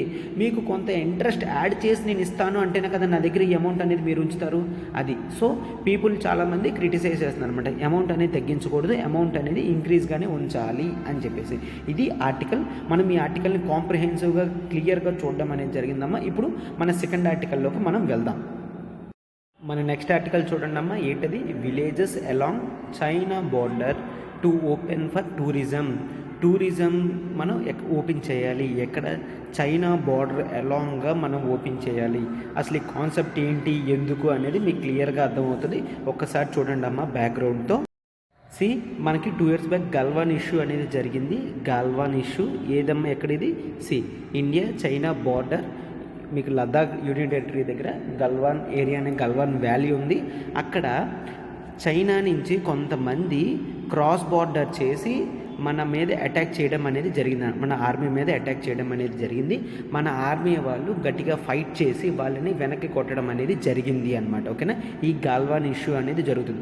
మీకు ఎప్పుడు కూడా బార్డర్ ఏరియాస్ అనేవి క్లియర్గా లేకపోతే ఆ మొత్తం బార్డర్ ఏరియా అంతా కూడా ఎప్పటికప్పుడు క్లాషెస్ అనేవి వస్తాయి. ఇటువంటి క్లాషెస్ వల్ల ఆ ఏరియాలో డెవలప్మెంట్ అనేది చేయలేరు. డెవలప్మెంట్ ఎప్పుడైతే లేదో ఇన్వెస్ట్మెంట్ కూడా తగ్గిపోతుంది అనమాట. సో ఫస్ట్ ఇటువంటి ఏరియాస్లో ఇన్వెస్ట్మెంట్ ఫస్ట్గా ఎవరు పెట్టాలి? ఇన్వెస్ట్మెంట్స్ ఇటువంటి ఏరియాలో ఫస్ట్ ఖచ్చితంగా గవర్నమెంటే దాని మీద ఇన్వెస్ట్మెంట్ చేయాలి. గవర్నమెంట్ ఇన్వెస్ట్ చేస్తే ఎలా ఇన్వెస్ట్ చేస్తుంది? ఇన్ఫ్రాస్ట్రక్చర్తో. ఓకేనా. ఇన్ఫ్రాస్ట్రక్చర్తో గవర్నమెంట్ ఇన్వెస్ట్మెంట్ చేస్తే ప్రైవేట్ పీపుల్ కూడా ఇన్వెస్ట్మెంట్స్ అనేవి తెచ్చి పెడతారు. సరే, ఇలా చేస్తే ఏంటి బెనిఫిట్ అంటే ఏ పీపుల్ కూడా చైనాకి ఇండియాకి మనం ప్రస్తుతం ఫాలో అవుతున్న బార్డర్ జోన్ ఇదంతా కూడా దాన్ని మనం LAC అంటాం, లైన్ ఆఫ్ యాక్చువల్ కంట్రోల్ అంటాం. ఇప్పుడు చూడండి, ఈ బార్డర్ ఇటు సైడు ఇండియా ఉంటుంది, ఈ బార్డర్ ఇటు సైడ్ చైనా ఉంటుందన్నమాట. ఏ పీపుల్ కూడా ఈ బార్డర్లో ఉండడానికి నచ్చదు. ఎందుకు? ఎప్పుడు కూడా చైనా నుంచి ఇబ్బంది వస్తుంది కావున ఈ బార్డర్ ఏరియాలో ఉండడానికి నచ్చరనమాట. సో అందుకే గవర్నమెంట్ ఏం చేసింది, 2022 ఇప్పుడు బడ్జెట్లో వైబ్రెంట్ విలేజ్ స్కీమ్ అనేది తీసుకొచ్చిందనమాట. వైబ్రెంట్ విలేజ్ స్కీమ్, ఇవన్నీ చాలా ఇంపార్టెంట్ అమ్మా. వైబ్రెంట్ విలేజ్ స్కీమ్ అని తీసుకురావడం జరిగింది. అండర్ ది స్కీమ్ ఏం ప్లాన్ చేస్తుంది, బార్డర్ ఏరియాస్లో మనము ఇన్ఫ్రాస్ట్రక్చర్ని ప్రొవైడ్ చేద్దాం. ఈ స్కీమ్తోని ఇన్ఫ్రాస్ట్రక్చర్ని ప్రొవైడ్ చేస్తే అక్కడ పీపుల్ వాళ్ళు హ్యాపీగా ఉండి వాళ్ళ ఇన్వెస్ట్మెంట్స్ అనేవి పెరిగి వాళ్ళకి ఎక్కువ ఎంప్లాయ్మెంట్ అనేది వస్తుంది. ఎంప్లాయ్మెంట్ అని వస్తే ఎక్కువ పీపుల్ అనేవాళ్ళు ఇక్కడ సెటిల్ అవ్వడానికి చూస్తారు. ఫైన్, ఇక్కడ ఎక్కువ పీపుల్ సెటిల్ అవ్వడం చూస్తే మనకి ఎక్కువ పీపుల్ ఒక దగ్గర ఉన్నారంటే చైనా నుంచి వచ్చే పీపుల్ అనే వాళ్ళ ఇన్ఫ్లక్స్ అనేది ఆగుతుంది. అంటే ఆ మిలిటరీ పీపుల్ అంత వేగంగా రారు. ఎందుకు, ఎవరు లేకపోతేనే కదా ఆ ఏరియాను వచ్చి ఆ ఏరియాను ఆక్రమించాలని చూసుకుంటారు. పీపుల్ సెటిల్మెంట్ అనేది జరిగితే అక్కడికి చైనా వాళ్ళు రాలేరు, ఫైట్ చేయడానికి కూడా ఇబ్బంది పడతారు. ఎందుకు, మన పీపుల్ ఇన్ఫ్రాస్ట్రక్చర్ ఉండడం వల్ల మన ఆర్మీ వాళ్ళు సింపుల్గా ఏరియాకి వెళ్ళగలరు. వాళ్ళకి ఇన్ఫ్రాస్ట్రక్చర్ లేకపోతే వాళ్ళు రాలేరు. కాబట్టి వాళ్ళు ఎప్పుడు కూడా అటువంటి ఏరియాస్లో ఫైట్ చేయాలని చూడరు. ఇది గవర్నమెంట్ మెయిన్ అండర్లయింగ్ కాన్సెప్ట్ అనమాట. ఇది ఆర్టికల్లో ఇవ్వడం జరగదు. మనకి అనాలిసిస్తో మాత్రమే ఇలాంటివి అర్థమవుతుంది. మన అనాలిసిస్తో మాత్రమే అర్థమవుతుంది. ఆర్టికల్లో ఏమిచ్చాడు క్లియర్గా, వైబ్రెంట్ విలేజ్ స్కీమ్ బడ్జెట్లో పెట్టడం జరిగింది. దాని గురించి గవర్నమెంట్ ఆలోచిస్తుంది. ఏ ఏరియాస్లో పెడుతుంది చూడండి. ఇప్పుడు చైనాకి ఇండియాకి ఉన్న బార్డర్ స్టేట్స్ అనేవి చూడండి. లదాఖ్ యూనియన్ టెరిటరీ, హిమాచల్ ప్రదేశ్, ఉత్తరాఖండ్, సిక్కిం, అరుణాచల్ ప్రదేశ్, ఈ ఏరియాస్ అన్నిటిలో కూడా మనకి చైనాతో బార్డరింగ్ అనేది ఉన్నది కదా. సో ఈ బార్డర్ ఏరియాస్ అంతటినీ కూడా మనము వైబ్రెంట్ విలేజ్ స్కీమ్తో ఇన్ఫ్రాస్ట్రక్చర్ ప్రొవైడ్ చేస్తే పీపుల్ అనేవాళ్ళు అక్కడికి వచ్చి సెటిల్ అవుతారు. ఎప్పుడైతే సెటిల్మెంట్ రేట్ పెరుగుతుందో అప్పుడే చైనా అనవసరంగా ఇటు సైడ్ వచ్చి క్లాషెస్ పెట్టుకోవాలని అస్సలు ఆలోచించదు. అందుకని ఇటువంటివి మనకి లాంగ్ టర్మ్ పర్స్పెక్టివ్లో క్యాపిటల్ ఇన్వెస్ట్మెంట్ అయినప్పటికీ కూడా రిటర్న్స్ అనేవి వస్తాయి. ఎందుకు, మనం జనరల్గా టెరిటోరియల్ ఇంటిగ్రిటీ అనేది ఫాలో అవుతాం కదమ్మా. టెరిటోరియల్ ఇంటిగ్రిటీ అనేది మన బార్డర్ మనకు చాలా ముఖ్యం కదమ్మా. ఏ కంట్రీకైనా ఆ కంట్రీ బార్డర్స్ అనేవి చాలా ముఖ్యం. ఎందుకు, మనము టెరిటోరియల్ ఇంటిగ్రిటీ అనే కాన్సెప్ట్ని ఫాలో అవుతాం. అంటే మన బార్డర్ని మనం జాగ్రత్తగా చూసుకుంటాం అనమాట. మన బార్డర్ మనకి జాగ్రత్తగా ఉండాలి అంటే అక్కడ పీపుల్ సెటిల్మెంట్ అనేది ఎక్కువ జరగాలి. పీపుల్ సెటిల్మెంట్ అనేది ఎక్కువ జరిగితే వేరే కంట్రీస్ నుంచి పీపుల్ వాళ్ళు రారనమాట. సో అందుకనే మనము బార్డర్స్ని జాగ్రత్తగా కాపాడుకోవాలి. ఈ వైబ్రెంట్ విలేజ్ స్కీమ్ అనే కాన్సెప్ట్ మీరు ప్రిలిమ్స్లోని మెయిన్స్లోని యూజ్ చేయండి. ఓకేనా, మెయిన్స్ ఆన్సర్లో కూడా బార్డర్ ఏరియాస్ని ఎలా డెవలప్ చేయాలి అంటే వే ఫార్వర్డ్లో ఇటువంటి వైబ్రెంట్ విలేజ్ స్కీమ్స్ని స్టార్ట్ చేయాలి. మీరు ఎగ్జాంపుల్స్ అనేది ఇవ్వచ్చు, మీకు ఎక్కువ మార్క్స్ అనేది స్కోరింగ్ ఉంటుంది అనమాట. అంతే, ఈ ఆర్టికల్లో ఇంతకన్నా బ్యాక్గ్రౌండ్తో డిస్కస్ చేసి చెప్పాల్సినంత అవసరం ఇంకేం లేదు. మన నెక్స్ట్ ఆర్టికల్కి వెళ్దాం. ఒకసారి చూడండి అమ్మా. ఇప్పుడు మన నెక్స్ట్ ఆర్టికల్ చూడండి అమ్మా. Sanctions could cause space station to crash, Roscosmos అంటే this is of state space corporation. ఏ స్టేట్ కమ్మా, స్టేట్ స్పేస్ కార్పొరేషన్. ఏ స్టేట్కి, రష్యాకి. ఓకేనా, ఏ స్టేట్కి, రష్యాకి అనమాట. ఇండియాలో ఇస్రో ఎలా ఉందో, అమెరికాలో నాసా ఎలా ఉందో, రష్యాలో ఉన్నది రాస్కోమోస్. ఓకేనా, రాస్కోమోస్ ఈజ్ ఫ్రమ్ రష్యా అనమాట. సో ఇప్పుడు వీళ్ళు ఏం చెప్తున్నారు, రష్యా ఉక్రెయిన్ మీద యుద్ధం చేస్తుంది కదా, సో మేము అందుకనే కొన్ని శాంక్షన్స్ రష్యా మీద వేస్తున్నాము. ఏంటి, ఈ స్పేస్ ఆర్గనైజేషన్ అనేది ఈ స్పేస్ ఆర్గనైజేషన్ మీద శాంక్షన్స్ అనేది వేస్తున్నాం. ఇది ఇప్పుడు ఎటువంటి స్పేస్ యాక్టివిటీస్ చేయకూడదు, అంటే వెస్ట్రన్ కంట్రీస్తో లింక్ అయ్యి ఏ స్పేస్ యాక్టివిటీ కూడా చేయకూడదు అని చెప్పిందనమాట. సో ఇప్పుడు మనం ఇది చూద్దాం, కాకపోతే కాస్త బ్యాక్గ్రౌండ్ వర్క్ అనేది చేద్దాం. ఒక్కసారి చూడండి అమ్మా. మనకి స్పేస్ రేస్ అనేది 1957 తర్వాత 1960s ఆ టైంలో పెరిగిందనమాట. స్పేస్ రేట్స్ ఏంటంటే, స్పేస్ అనేది ఒక ఎరేనాలా తయారై ఆ ఎరేనాలో ఒకరికి ఒకరు ఎవరైతే స్పీడ్గా డెవలప్ అవుతారో అని చూసుకొని కాంపిటీషన్ మీద ప్రతి కంట్రీ కూడా వాళ్ళ శాటిలైట్స్ అనేవి స్పేస్లో పెట్టడం జరిగింది. ఎందుకు, స్పేస్ని అబ్జర్వ్ చేయడానికి, అవుటర్ స్పేస్ మిగిలిన సెలెస్టియల్ బాడీస్ని అబ్జర్వ్ చేయడానికి పెట్టడం జరిగిందనమాట. సెలెస్టియల్ బాడీస్ అంటే ఏంటి, ఒక హ్యూజ్ బాడీస్ అట్మాస్ఫియర్ దాటి అవుటర్ అట్మాస్ఫియర్లో తిరుగుతుంటే దాన్ని మనం సెలెస్టియల్ బాడీస్ అని అంటాం అనమాట. దాన్ని మనం సెలెస్టియల్ బాడీస్ అంటాం. సో ఇక్కడ మనకి శాటిలైట్స్ ఇవన్నీ దేనికమ్మా, ఈ బాడీస్ని స్టడీ చేయడానికి మాత్రమే. ఓకేనా, ఈ బాడీస్ని స్టడీ చేయడానికి మనకి శాటిలైట్స్ అనేవి ఉండాలి. ఎస్, ఫస్ట్ స్పేస్ శాటిలైట్ని లాంచ్ చేసింది, ఆర్టిఫిషియల్ స్పేస్ శాటిలైట్ని లాంచ్ చేసింది రష్యా. ఓకే, ఆ కంపెనీయే రాస్కోమోస్ అనమాట. ఆ కంపెనీయే రాస్కోమోస్. సో ఇప్పుడు ఏం జరుగుతుంది, మనకి ఏదైనా ఒక ఆబ్జెక్ట్, ఇది ఎర్త్ అనుకోండి, ఎర్త్ దాటి కొంత ఏరియా వరకు మనకి గ్రావిటేషనల్ ఫోర్స్ అనేది ఉంటుందన్నమాట. అంటే ఫర్ ఎగ్జాంపుల్ ఈ లైన్ తీసుకున్నాను అనుకోండి, ఒక ఇమాజినరీ లైన్, ఇక్కడ వరకు మనకి గ్రావిటేషనల్ ఫోర్స్ అనేది యాక్ట్ చేస్తుంది. ఓకేనా, గ్రావిటేషనల్ ఫోర్స్ అని అంటామన్నమాట. అంటే ఏంటి, ఏదైనా ఆబ్జెక్టు, ఈ ఆబ్జెక్ట్ ఇక్కడికని ఉంటే ఆ ఆబ్జెక్ట్ అనేది గ్రావిటీ ఫోర్స్ వల్ల కిందకు వచ్చేస్తుంది. కాకపోతే మనకి ఇప్పుడు శాటిలైట్స్ అనేవి చుట్టూ అలాగే ఎర్త్ చుట్టూ తిరగాలి. ఎర్త్ చుట్టూ తిరిగితేనే కదా ఎర్త్ని క్లియర్గా అబ్జర్వ్ చేయగలది. ఎర్త్ని అబ్జర్వ్ చేసి ఆ ఇన్ఫర్మేషన్ అనేది ఎర్త్ దగ్గర ఉన్న సర్వర్స్కి పంపిస్తుంది అనమాట. ఎర్త్ మీద ఉన్న సర్వర్స్కి ఆ ఇన్ఫర్మేషన్ అనేది పంపిస్తుంది. సో కంటిన్యూస్గా అలా తిరగాలి, గ్రావిటేషనల్ ఫోర్స్కి ఆపోజిట్గా అది రన్ అవ్వాలి. ఓకేనా, గ్రావిటేషనల్ ఫోర్స్గా ఆపోజిట్గా రన్ అవ్వాలి. అంటే దీనికి ఏంటి, అక్కడ ఏదైనా ఒక ఆబ్జెక్ట్ ఉంటే దానికి మనం ఫ్యూయల్ అనేది సప్లై చేయాలన్నమాట. కొంత టెక్నికల్ అసిస్టెన్స్ ప్లస్ ఫ్యూయల్ అనేది సప్లై చేస్తే అది గ్రావిటేషనల్ ఫోర్స్కి కింద పడకన్నా అలానే ఎర్త్ మీద అలాగా కొంత అట్మాస్ఫియర్లో తిరుగుతూ ఉంటుందన్నమాట. తిరుగుతూ ఉండి అబ్జర్వ్ చేసి డేటా అనేది ఎర్త్కి పంపిస్తుంది అనమాట. ఓకేనా, సో ఇలాంటి ఒక ఎక్విప్మెంటే మనము ఇంటర్నేషనల్ స్పేస్ స్టేషన్ అని అంటాం. ఓకేనా, సింప్లీ ఐఎస్ఎస్ అంటాము. అంటే ఇంటర్నేషనల్, పేర్లోనే ఉంది కదా, కొన్ని నేషన్స్ కలిపి ఈ స్పేస్ స్టేషన్ని క్రియేట్ చేశాయి అన్నమాట. ఓకేనా, ఈ స్పేస్ స్టేషన్ని క్రియేట్ చేశాయి. ఈ స్పేస్ స్టేషన్ ఎర్త్ నుంచి అరౌండ్ 400 కిలోమీటర్స్ డిస్టెన్స్లో ఉంది. అంటే ఏంటి, ఇది ఎర్త్ అనుకోండి, ఇక్కడ 400 కిలోమీటర్స్ అనుకోండి. ఇక్కడ ఈ స్పేస్ స్టేషన్ అనేది ఎర్త్ చుట్టూ తిరిగి ఇన్ఫర్మేషన్ని ఎర్త్ మీదకి పంపిస్తుంది. ఈ స్పేస్ స్టేషన్ వల్ల చాలా అడ్వాంటేజెస్ ఉన్నాయి. ఇది ఏంటి, అది ఒక మైక్రోగ్రావిటీ కింద పనిచేస్తుంది అనమాట. ఓకేనా, ఇక్కడ ఈ స్పేస్ స్టేషన్ చాలా పెద్దదమ్మా. ఈ స్పేస్ స్టేషన్ లిటరల్లీ 500 టన్స్ ఉంటుంది. ఓకేనా, 500 టన్స్ అనేది ఈ స్పేస్ స్టేషన్ ఉంటుంది. ఇందులో హ్యాబిటబుల్ ఏరియాస్ కూడా ఉంటాయి. అంటే ఏంటి, అక్కడ కొంతమంది ఆస్ట్రోనమర్స్ ఉంటారు, అందులో కూర్చొని రీసెర్చ్ వర్క్ అనేది చేస్తారనమాట. హ్యాబిటబుల్ అంటే నివసిస్తారనమాట, అక్కడ ఉంటారనమాట. ఓకేనా, రీసెర్చ్ వర్క్ అనేది చేస్తారు. ఆ రీసెర్చ్ వర్క్స్ ఏంటమ్మా, మైక్రోగ్రావిటీ. ఓకేనా, మైక్రోగ్రావిటీ వర్క్స్ చేస్తారు. స్పేస్ ఎన్విరాన్మెంట్ రీసెర్చ్ కూడా చేస్తారు. ఓకేనా, స్పేస్ ఎన్విరాన్మెంట్ రీసెర్చ్ కూడా అక్కడ పీపుల్ చేస్తారు. ఓకేనా, అదొక హ్యాబిటబుల్ జోన్ అన్నమాట. మళ్ళీ ఇంకా కొన్ని బయోలాజికల్ రీసెర్చెస్ కూడా చేస్తారు. ఎందుకంటే ఎర్త్ మీద అట్మాస్ఫియర్ ఉంటుంది, ప్రెషర్ ఉంటుంది. అదే మీకు స్పేస్లోకి వెళ్తే 400 కిలోమీటర్స్ దగ్గర స్పేస్లోని మనకి అట్మాస్ఫియర్ ఉండదు, ప్రెషర్ కూడా డిఫరెన్సెస్ ఉంటుంది.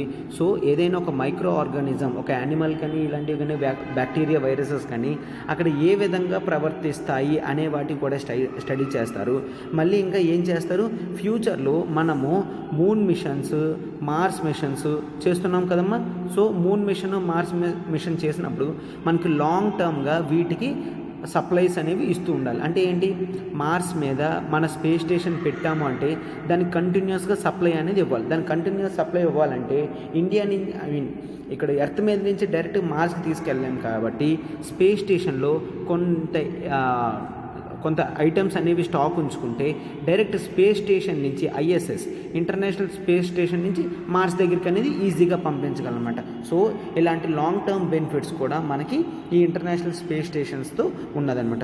సార్ ఓకే, అయితే ఈ ఇంటర్నేషనల్ స్పేస్ స్టేషన్ ఎవరితో రన్ అవుతుంది, ఎవరి కంట్రోల్లో ఉంది? ఏ ఒక్క కంట్రీ మెయింటైన్ చేయాలన్నా ఇంటర్నేషనల్ స్పేస్ స్టేషన్కి చాలా కష్టమమ్మా. అందుకనే కొన్ని కంట్రీస్ కలిసి వచ్చి ఆ స్పేస్ స్టేషన్కి ఫండింగ్ చేస్తుంది, రీసెర్చ్ కూడా చేస్తున్నాయి. ఏ కంట్రీస్ ఉన్నాయమ్మా? యుఎస్ఏ నుంచి నాసా ఉంది, మీకు ఇంకా రష్యా నుంచి ఇప్పుడు చూసాం కదా రాస్కోమోస్ అని, రాస్కోమోస్ ఉంది. ఈ నేమ్స్ ఇవన్నీ చాలా ఇంపార్టెంట్ అమ్మ. యుఎస్ఏది నాసా, రష్యాది రాస్కోమోస్, జపాన్ నుంచి జాక్సా, ఇవన్నీ ఆ కంట్రీస్లో ఆర్గనైజేషన్స్ అమ్మ, ఆ కంట్రీస్లో స్పేస్ ఆర్గనైజేషన్స్ అన్నమాట. ఓకేనా. యూరోప్ నుంచి యూరోపియన్ స్పేస్ ఏజెన్సీ, ఈఎస్ఏ అంటాం, యూరోపియన్ స్పేస్ ఏజెన్సీ. మళ్ళీ ఇంకా కెనడా నుంచి కెనడా స్పేస్ ఏజెన్సీ, సిఎస్ఏ. ఇవన్నీ కూడా ఆర్గనైజేషన్స్. ఓకేనా. ఈ 5 కంట్రీస్ ఈ ఇంటర్నేషనల్ స్పేస్ స్టేషన్కి ఫండింగ్ చేస్తుంది. రీసెర్చ్ యాక్టివిటీస్ అనేవి వాళ్ళ కంట్రీలో ఉన్న వాళ్ళు చేస్తున్నారనమాట. చాలా రీసెర్చెస్ అనేవి వీళ్ళు చేస్తున్నారు. సో ఈ కంట్రీస్ ఇవన్నీ చాలా ఇంపార్టెంట్ అమ్మ. ప్రిలిమ్స్ మోడ్లో అడుగుతాడు, ఐఎస్ఎస్లో ఇండియా ఉందా అని, నో. ఐఎస్ఎస్లో చైనా ఉందా అని, నో. ఐఎస్ఎస్లో జపాన్ ఉందా అంటే ఎస్. యుఎస్ఏ ఉంది, రష్యా ఉంది, జపాన్ ఉంది, యూరోప్ ఉంది, కెనడా ఉంది. సో మీకు ఇక్కడ చూస్తే సార్ రష్యా యుఎస్ఏ కలిపి ఉండడం ఏంటి అని డౌట్ రావచ్చు. ఎస్, ఈ ఇంటర్నేషనల్ స్పేస్ స్టేషన్ ఏ ఒక్క కంట్రీ అయినా మెయింటైన్ చేయడం కష్టం కాబట్టి ఇక్కడ ఓవరాల్ ప్రతి కంట్రీకి యూజ్ అవుతుందన్న బెనిఫిట్తో రష్యా ఇంకా యుఎస్ఏ ఈ ఇంటర్నేషనల్ స్పేస్ స్టేషన్లో హెల్పింగ్ అనేవి చేసుకొని చేస్తున్నారనమాట. సో ఇప్పుడు మీరు ఒక్కసారి చూస్తే నేను ఆల్రెడీ చెప్పాను, ఇది 400 కిలోమీటర్స్ హైట్ నుంచి ఉందన్నమాట. లాస్ట్ 20+ ఇయర్స్ నుంచి అది తిరుగుతూ ఉంది. ఇది ఎంత స్పీడ్లో తిరుగుతుందంటే అవర్లీ 27,600 km/hలో స్పీడ్లో తిరుగుతుంది అనమాట. ఓకేనా. 27,600 km/h స్పీడ్లో అలాగా ఎర్త్ చుట్టూ అది తిరుగుతూ ఉంటుందన్నమాట. తిరుగుతూ ఉండి దానికి వచ్చిన ఇన్ఫర్మేషన్, కలెక్ట్ చేసిన ఇన్ఫర్మేషన్ మొత్తాన్ని కూడా ఎర్త్ మీద ఉన్న సర్వర్స్కి, ఈ కంట్రీస్కి పంపించి వాళ్ళకి తగినట్టు ఆ ఇన్ఫర్మేషన్ అనేది షేర్ చేస్తుంది అనమాట. ఓకేనా. పార్టిసిపేటింగ్ ప్రతి కంట్రీ కూడా ఇన్ఫర్మేషన్ అనేది వెళ్తుంది. వాళ్ళ ఇన్ఫర్మేషన్ని నెక్స్ట్ హయ్యర్ లెవెల్గా యూజ్ చేసుకొని డీటెయిల్స్ అనేవి కలెక్ట్ చేసుకొని చేస్తారనమాట. సో ఇప్పుడు ఆర్టికల్లో ఏం చెప్తున్నారో ఒక్కసారి చూడండి. ఆర్టికల్లో ఏం చెప్తున్నారంటే ఇప్పుడు మనకి రష్యా ఉక్రెయిన్ మీద యుద్ధం చేస్తుంది కాబట్టి ఈ కంపెనీస్ అన్నీ కూడా రాస్కోమోస్ మీద శాంక్షన్స్ పెట్టాయి. ఇప్పుడు రాస్కోమోస్ ఏం చెప్తుంది, ఇప్పుడు మా మీద మీరు శాంక్షన్స్ పెడితే మేము ఆ ఇంటర్నేషనల్ స్పేస్ స్టేషన్ ప్రాపర్గా రివాల్వ్ అవ్వడానికి, ఎర్త్ చుట్టూ ప్రాపర్గా తిరగడానికి మా వంతు మేము టెక్నికల్ హెల్ప్ అవన్నీ చేస్తున్నాము. ఒకవేళ మీరు మా శాంక్షన్స్ వేస్తే మేము ఈ ఇంటర్నేషనల్ స్పేస్ స్టేషన్కి ఏ విధమైన హెల్ప్ చేయలేం. అప్పుడు ఆ ఇంటర్నేషనల్ స్పేస్ స్టేషన్ అనేది ఎర్త్ మీద పడుతుంది. అందుకనే ఆర్టికల్ అలా చెప్పారనమాట. ఎర్త్ మీద పడుతుంది, అప్పుడు మొత్తంకే వస్తుంది, పీపులే లాస్ అవుతారు అని చెప్పేసి చెప్తుంది అనమాట. రష్యా క్లియర్గా చెప్తుంది ఏంటి, ఇది 500 tons. సో ఇది ఎర్త్ మీద పడితే ఎంత డ్యామేజ్ అవుతుందో మీరు అర్థం చేసుకోగలరు. సో అన్నెసెసరీగా శాంక్షన్స్ అనేవి మా మీద వెయ్యొద్దు. ఇది పడితే అయితే ఓషన్లో పడుతుంది, ఓషన్లో పడితే మనకి హ్యూమన్ లైఫ్ లాస్ అనేది జరగదు. ఒకవేళ ప్రజలు నివసిస్తున్న హ్యాబిటబుల్ జోన్స్లో పడితే పరిస్థితి ఏంటో ఆలోచించండి అని చెప్పి చెప్తున్నారనమాట. వార్నింగ్ అనేది రష్యా ఈ మిగిలిన కంట్రీస్కి ఇస్తుంది. సో మా మీద శాంక్షన్స్ ఉండకపోవడమే మీకు కూడా మంచిది. ఇంటర్నేషనల్ స్పేస్ స్టేషన్ అనేది కరెక్ట్గా జరగాలి అంటే మీరు మా మీద శాంక్షన్స్ అనేవి వేయడానికి అవ్వదు కదా అని చెప్తుంది. కాకపోతే యుఎస్ఏ ఏం చేస్తుంది, రష్యా హెల్ప్ లేకుండా నాసా మాత్రమే టోటల్ టెక్నికల్ హెల్ప్ ఇచ్చి మిగిలిన కంట్రీస్తో ఆ టెక్నికల్ హెల్ప్ ఇచ్చి ఫ్యూయల్ రిసోర్సెస్ కూడా అదే చూద్దాము అన్న ప్లానింగ్తో ఉంది అన్నమాట. ఓకేనా. సో ఇప్పుడు మీకు ఇంటర్నేషనల్ స్పేస్ స్టేషన్ అంటే ఏంటి, అది ఎందుకు అక్కడ ఉంది, అది ఎంత హైట్లో ఉంది, ఏ విధమైన బెనిఫిట్స్ అనేవి ఇండియాకి చేస్తుంది అనేవి మీకు అర్థమవుతుంది కదా. ఇండియా కూడా ఈ కంట్రీస్తో షేరింగ్ ఉండడం వల్ల ఆ ఇన్ఫర్మేషన్ని కావాలి అంటే అది షేర్ చేసుకోగలదు అనమాట. కాకపోతే India is not a member of international space station. ఓకేనా, కన్ఫ్యూజ్ అవ్వకండి. India is not a member of international space station అనమాట.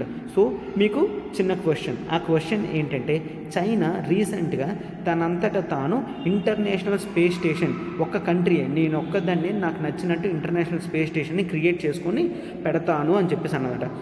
ఆ ఇంటర్నేషనల్ స్పేస్ స్టేషన్ చైనా దేని గురించి అయితే ఆలోచిస్తుందో దాని నేమ్ మీరు కనుక్కొని కింద కామెంట్ బాక్స్లో పెట్టండి. ఓకేనా. This is the question. China international space station తనంతటా తను ఓన్గా పెట్టాలి అనుకుంటుంది. దాని గురించి మీరు కనుక్కొని దాని నేమ్ అనేది కింద కామెంట్ బాక్స్లో పెట్టండి. ఓకేనా. మనం ఇప్పుడు నెక్స్ట్ ఆర్టికల్ని డిస్కస్ చేద్దాం. ఒక్కసారి చూడండి. మన నెక్స్ట్ ఆర్టికల్ చూడండి అమ్మా, ఏంటిది? Children more unlikely to produce antibodies. ఓకేనా, ఫస్ట్ యాంటీబాడీస్ అంటే ఏంటో చూద్దాం, యాంటీజన్స్ అంటే ఏంటో చూద్దాం, డిసీజ్ ఎందుకు వస్తుందో చూద్దాం. ఇవన్నీ చూసి ఇది ఒక రీసెర్చ్ స్టడీ అనమాట. ఈ రీసెర్చ్ డేటా కూడా మనం ఒక్కసారి చూద్దాం. ఒకసారి మీరు బ్యాక్గ్రౌండ్తో మొత్తం క్లియర్గా చూడండి ఒకసారి.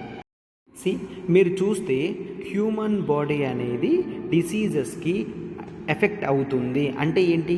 బ్యాక్టీరియా కానీ వైరసెస్ కానీ కొన్ని టైప్ ఆఫ్ బ్యాక్టీరియా కొన్ని టైప్ ఆఫ్ వైరసెస్కి హ్యూమన్ బాడీ అనేది ఎఫెక్ట్ అవుతుంది. ఎందుకు?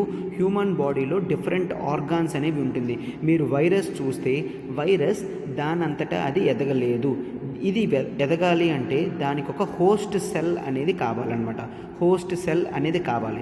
ఇప్పుడు ఈ వైరస్ అనేది హ్యూమన్ బాడీలోకి ఎంటర్ అయ్యి హ్యూమన్ బాడీలో సెల్స్ ఉంటాయి కదమ్మా, రెడ్ బ్లడ్ సెల్స్ అంటాం కదా, ఆ బ్లడ్ సెల్స్లోకి వెళ్ళి దాన్ని హోస్ట్ సెల్గా మార్చుకొని అక్కడి నుంచి ఎక్కువ మోతాదులో వైరస్ ప్రొడ్యూస్ చేసి మొత్తం బాడీ అంతా కూడా ఎఫెక్ట్ చేస్తుంది.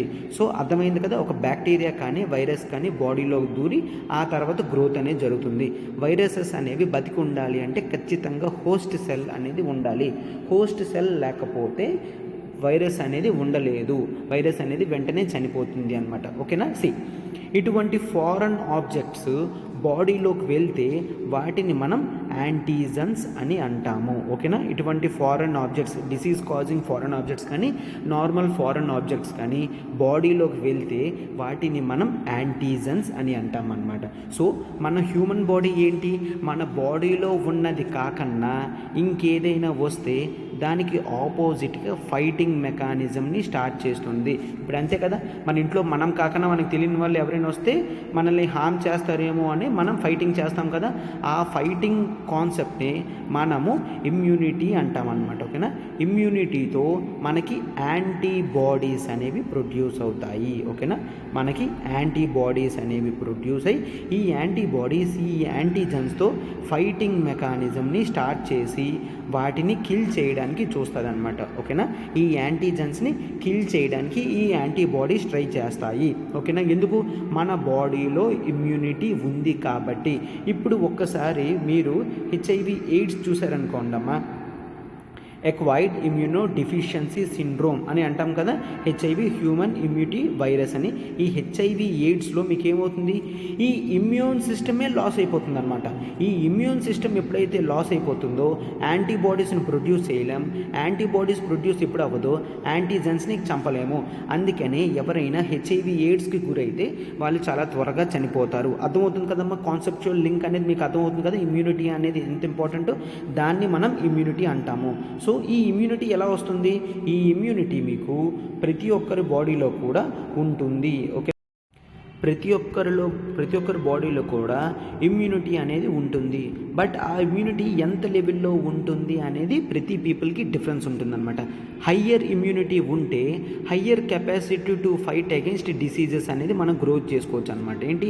ఇమ్యూనిటీ ఎక్కువ ఉంటే మనం ఏ విధమైన డిసీజెస్నైనా ఫైట్ చేయగలము. ఎందుకు? యాంటీబాడీస్ అనేవి పుడతాయి, యాంటీబాడీస్ అనేవి ఫైట్ చేస్తాయి. కాకపోతే మీరు ఇక్కడ ఒక్కసారి అబ్జర్వ్ చేయగలరమ్మా, యాంటీబాడీస్ ప్రత్యేకత ఏంటి అంటే ఈ యాంటీబాడీస్లో రిమెంబరింగ్ ఏజెంట్స్ అనేవి ఉంటాయన్నమాట. అవి ఏంటి? ఆ వైరస్ని ఆ బ్యాక్టీరియాని కానీ అవి రిమెంబర్ చేస్తాయి, అంటే గుర్తుంచుకుంటాయి అనమాట. గుర్తుంచుకొని ఫ్యూచర్లో ఎప్పుడైనా ఇటువంటివి ఏవైనా వస్తే వాటి మీద అటాక్ అనేవి స్టార్ట్ చేస్తాయి స్టార్టింగ్ నుంచే. ఓకేనా? వాటి మీద అటాక్ అనేవి స్టార్ట్ చేస్తాయి. ఇవి రిమెంబర్ చేయగలవి. ఓకేనా? ఆ యాంటీజెన్ ఎలా ఉంది, ఏ షేప్లో ఉంది అని గుర్తుంచుకొని అవి ఫ్యూచర్లో మళ్ళీ వస్తే వాటికి ఎగెయిన్స్ట్గా ఫైట్ చేసి మన హ్యూమన్ బాడీని సేఫ్టీగా ఉంచుతాయి. ఓకేనా? సేఫ్టీగా ఉంచుతాయి. మనకి ఏజ్ అయిపోతున్న కొద్దీ ఈ ఇమ్యూనిటీ పవర్ అనేది తగ్గిపోతుంది. ఓకేనా? ఏజ్ అయిపోతున్న కొద్దీ ఇమ్యూనిటీ పవర్ అనేది తగ్గుతూ వస్తుంది. సో అయితే ఈ ఇమ్యూనిటీని మనం ఎలా కాపాడుకోవాలి అంటే గుడ్ ఫుడ్ సిస్టమ్ అనేది మెయింటైన్ చేయాలన్నమాట. గుడ్ డైటరీ ప్లాన్ అనేది మనం మెయింటైన్ చేస్తే, బాడీకి తగ్గట్టు మెయింటైన్ చేస్తే మన ఇమ్యూనిటీని మనం ఎక్కువ చేసుకోవచ్చు కూడాను. ఓకేనా? మన ఇమ్యూనిటీని మనం ఇంప్రూవ్ చేసుకోవచ్చు. కొన్ని టైప్ ఆఫ్ ఫ్రూట్స్, కొన్ని టైప్ ఆఫ్ వెజిటబుల్స్ ఇలాంటివి తినడం వల్ల మన ఇమ్యూనిటీ పవర్ అనేది పెరుగుతుంది. ఇమ్యూనిటీ పవర్ పెరిగితే హ్యూమన్ బాడీ అనేది లాంగ్ టైం సస్టైనబుల్గా మనం లీవ్ చేయగలం అనమాట. ఇది whole concept of antigen antibody మొత్తం కూడాను. సో ఇప్పుడు మీరు ఇటువంటి కాన్సెప్ట్స్ అనేవి కరోనా వైరస్ తర్వాత ఇటువంటి ఆర్టికల్స్ అనేవి చాలా ఇంపార్టెంట్ అయ్యాయి అనమాట. మీకు ఎగ్జామ్లో కూడా ఇటువంటి ఆర్టికల్స్ అనేవి యూజ్ అవుతాయి. సో ఇప్పుడు మీరు ఒకసారి మన ఆర్టికల్ని చూస్తే అక్కడ నేనేం చెప్పాను, వాళ్ళు కొంత స్టడీ ప్లాన్ అనేది వేశారు. ఆ స్టడీ ప్లాన్లో ఏం తెలిసిందో వాళ్ళు చెప్తున్నారనమాట. ఆ స్టడీ చేసిన తర్వాత వాళ్ళకి ఏం తెలిసింది, వాళ్ళు యాక్చువల్లీ ఒక 108 మెంబర్స్ని టెస్ట్ చేస్తే 57 చిల్డ్రన్ని టెస్ట్ చేశారు. అందులో అడల్ట్స్ ఎంతమంది ఉన్నారమ్మా, 51 అడల్ట్స్ ఉన్నారు. ఇక్కడ ఏం చెక్ చేస్తున్నారు, ఎవరెవరు యాంటీబాడీస్ ప్రొడ్యూస్ చేయగలుగుతున్నారో చూస్తున్నారనమాట. ఎవరెవరు యాంటీబాడీస్ ప్రొడ్యూస్ చేయగలుగుతున్నారో చూస్తున్నారు. దేనికి తగ్గట్టు, సార్స్ కరోనా వైరస్ గురించి చెక్ చేస్తున్నారు అనమాట. అంటే బోత్ వాళ్ళు ఎసిమ్టమాటిక్ పేషెంట్స్ని తీసుకోబడ్డారనమాట. ఓకేనా, ఎసిమ్టమాటిక్ అంటే ఏంటి, సిమ్టమ్స్ అనేవి వాళ్ళకి కనిపించవు. వైరస్ అనేది ఎఫెక్ట్ అయినా, కరోనా వైరస్ అంటే వైరస్ కదమ్మా, ఈ వైరస్ అనేది ఎఫెక్ట్ అయినా వాళ్ళకి సిమ్టమ్స్ అనేవి కనిపించవు. ఎసిమ్టమాటిక్ పేషెంట్స్ ప్లస్ మైల్డ్గా ఆ వైరస్ ఉన్న పేషెంట్స్ని తీసుకున్నారనమాట. మీరు ఇక్కడ చూడండి, వైరల్ లోడ్ అని అంటారు. వైరల్ లోడ్ అంటే ఎంత మోతాదులో వైరస్ అనేది బాడీలో ఉందో దాన్ని వైరల్ లోడ్ అంటాం. అంటే వైరల్ లోడ్ ఎక్కువ ఉందనుకోండి, వైరస్ అనేది మన హోస్ట్ సెల్ని ఎప్పుడో తీసుకొని వైరస్ని ఎక్కువ ప్రొడ్యూస్ చేసేసింది అని మీనింగ్ అనమాట. అదే హోస్ట్ సెల్ ఇంకా తీసుకొని స్టార్టింగ్ 1 డేలో కొద్దిగా మాత్రమే ప్రొడ్యూస్ చేయగలదు. అంటే ఇక్కడ వైరల్ లోడ్ అనేది తక్కువ ఉంది, ఇక్కడ వైరల్ లోడ్ అనేది ఎక్కువ ఉందన్నమాట. ఇది మీనింగ్. దీని గురించి మీరు క్లియర్గా ఒక్కసారి అబ్జర్వ్ చేయాలన్నమాట. సో ఆ స్టడీలో ఏం తెలిసింది, యాంటీబాడీస్ అనేవి ఎక్కువ అడల్ట్సే ప్రొడ్యూస్ చేయగలిగారు చిల్డ్రన్ కన్నా. ఒకవేళ వాళ్ళు స్టడీ ఏం చెప్తున్నారు, అడల్ట్స్లో 90% అడల్ట్స్ యాంటీబాడీస్ని ప్రొడ్యూస్ చేయగలరు, చిల్డ్రన్లో ఓన్లీ 80% ప్రొడ్యూస్ చేయగలిగారు అని చదివారనమాట. మళ్ళీ ఇంకేం చెప్తున్నారు, చైల్డ్ ఎఫెక్ట్ అవుతారా, ఎస్ చైల్డ్ ఎఫెక్ట్ అవుతారు. కాకపోతే వీళ్ళ బాడీలో ఏంటంటే వైరస్ ఎప్పుడైతే బాడీలోకి ఎంటర్ అవుతుందో వెంటనే కిల్ అవుతుంది. యాంటీబాడీస్ అనేది కొంత టైం తర్వాత ప్రొడ్యూస్ అవుతుందమ్మా. ఫస్ట్ మన ఇన్ జనరల్గా ఉన్న ఇమ్యూనిటీ బాడీ అనేది వాటి మీద ఫైట్ చేస్తుంది. ఆ ఫైటింగ్లో సరిపోకపోతే అప్పుడు యాంటీబాడీస్ అనేవి ప్రొడ్యూస్ అయ్యి ఎక్స్ట్రా ఫైటింగ్ అనేది చేస్తుంది. మీరు చిల్డ్రన్లో అబ్జర్వ్ చేస్తే వైరస్ ఎంటర్ అయిన వెంటనే సెల్ని హోస్ట్ సెల్గా మార్చుకునే లోపల ఈ వైరస్ని కిల్ చేసేసి వాటిని బయటికి పంపించేస్తుంది. సో చిల్డ్రన్లో ఎక్కువ కెపాసిటీ అనేది ఉన్నది అని చెప్తున్నారనమాట. యాంటీబాడీస్ కన్ఫామ్గా ప్రొడ్యూస్ అయితేనే మంచిది అని అలా కాదమ్మా. కాకపోతే ఇక్కడ చిన్న ప్రాబ్లం ఏమొచ్చింది అంటే ఆ స్టడీలో ఏం తెలియలేదు. నేను ముందే చెప్పాను కదా, యాంటీబాడీస్ రిమెంబర్ చేసుకుంటాయి అని. ఇప్పుడు వైరస్ వచ్చినట్టే చనిపోయింది అనుకోండి, యాంటీబాడీస్ అనేవి ప్రొడ్యూస్ అవ్వలేదు అనుకోండి, ఆ వైరస్ గురించి యాంటీబాడీస్ స్టడీ చేసి గుర్తుంచుకోలేవు కాబట్టి ఫ్యూచర్లో వీళ్ళకి మళ్ళీ రీఇన్ఫెక్షన్ అవుతుందా లేదా అనేది ఈ స్టడీలో క్లియర్గా చెప్పలేకపోయారనమాట. ఓకేనా, క్లియర్గా మనము చెప్పలేము. రీఇన్ఫెక్షన్ అంటే వైరస్ అనేది ఎఫెక్ట్ అయింది చిల్డ్రన్ అనేవాడు క్లియర్ చేసుకున్నాడు, కాకపోతే వాడి దాంట్లో యాంటీబాడీస్ పుట్టలేదు. సో వీడికి రేపు పొద్దున్న రీఇన్ఫెక్షన్ అయినా మళ్ళీ సేమ్ ఇమ్యూనిటీగా పనిచేస్తుందా, లేదంటే అప్పుడు మళ్ళీ యాంటీబాడీస్ క్రియేట్ అవుతాయా, అసలు సిచ్యువేషన్ ఏంటి అనేది క్లియర్గా చెప్పలేరనమాట. అడల్ట్స్లో వాళ్ళు క్లియర్గా చెప్పారు ఏంటి, 90% ఆఫ్ పీపుల్ యాంటీబాడీస్ ప్రొడ్యూస్ చేశారని. యాంటీబాడీస్ ప్రొడక్షన్ వల్ల లాంగ్ టర్మ్లో బెనిఫిటే. కాకపోతే ఇక్కడ ఏం చెప్తున్నారంటే చైల్డ్ చాలా ఎర్లీ ఏజ్లో ఉండడం వల్ల ఇమ్యూనిటీ పవర్ అనేది చాలా ఎక్కువ ఉండి వాడు ఇటువంటి కరోనా వైరసెస్ని ఎఫెక్టివ్గా గెలుస్తున్నాడు అని చెప్తున్నారనమాట. అడల్ట్స్ మాత్రం యాంటీబాడీస్ ప్రొడ్యూస్ చేస్తున్నారు. యాంటీబాడీస్ వీళ్ళకి లాంగ్ టర్మ్లో ఆ వైరస్ అనేది గుర్తుంచుకొని ఇటువంటి టైప్ ఆఫ్ వైరసెస్ అనేవి నెక్స్ట్ ప్రొడ్యూస్ అవ్వకన్నా చేస్తుంది. ఓకేనా, దీనివల్ల లాంగ్ టర్మ్లో బెనిఫిట్ అవుతుంది అని చెప్పేసి చెప్తున్నారనమాట. ఓకేనా, ఇది మొత్తం ఓవరాల్ కేస్ స్టడీ. ఇదంతా ఇంతకన్నా దీంట్లో తెలుసుకోవాల్సింది ఏం లేదు. నేను కాంప్రహెన్సివ్గా మొత్తం కవర్ చేయడం జరిగిందనమాట. ఇలాంటివి మీకు సైన్స్ అండ్ టెక్నాలజీ, బయాలజీ పార్ట్లో వస్తూ ఉంటాయి. వీటి గురించి మీరు ఈ మాత్రం తెలుసుకుంటే మెయిన్స్ ఆన్సర్ రైటింగ్లో క్లియర్గా రాయగలరు. ఓకేనా, మెయిన్స్ ఆన్సర్ రైటింగ్లో క్లియర్గా రాయగలరు. ఇప్పుడు మన నెక్స్ట్ ఆర్టికల్ అనేది చూద్దాం. ఒకసారి క్లియర్గా చూడండి. ఇప్పుడు మన last article of the day, Geneva conventions and Russia Ukraine war అనేది చూద్దాం. ఏంటి అసలు మనకి రష్యా అనేది ఉక్రెయిన్ మీద వార్ అనేది స్టార్ట్ చేసింది. ఈ వార్ చేసినప్పుడు ఇక్కడ మీరు పిక్చర్ చూసారు కదమ్మా, ఎంత డిస్ట్రక్షన్ అనేది జరుగుతుందో. ఎస్, ఈ డిస్ట్రక్షన్ని ఒక విధంగా కాకుండా అస్తవ్యస్తం చేసి మొత్తం సివిల్ సొసైటీనే ఇబ్బంది పెట్టేటట్టు రష్యా యుద్ధం చేస్తుంది అని ఈ ఆర్టికల్ అనేది వచ్చిందనమాట. ఏంటి, యుద్ధం టైంలో కూడా మనము నార్మల్ పీపుల్కి ప్రొటెక్షన్ అనేది ఇవ్వాలి. యుద్ధం అనేది 2 ఆర్మ్డ్ ఫోర్సెస్ మధ్య మాత్రమే జరగాలి తప్ప ఒక ఆర్మ్డ్ ఫోర్స్ ఆర్మీ అంటే ఒక గన్స్ వెపన్స్ లేని నార్మల్ సివిలియన్ పీపుల్ మీద యుద్ధం చేయకూడదు. ఓకేనా, సివిలియన్ పీపుల్ అంటాం అనమాట. నార్మల్ ప్రజలు లాంటి వాళ్ళని మనం సివిలియన్ పీపుల్ అంటాం. నార్మల్ సివిలియన్ పీపుల్ మీద యుద్ధం చేయకూడదు. ఎందుకంటే వీళ్ళ దగ్గర ఆర్మ్స్ అండ్ ఎమ్యునిషన్స్ ఉండవు. ఆ వార్ ఎప్పుడు కూడా 2 మిలిటరీ పీపుల్ మధ్య మాత్రమే జరగాలి. నార్మల్ సివిలియన్ పీపుల్ని అందులోకి తీసుకొని రాకూడదు అని చెప్పేసి అనమాట.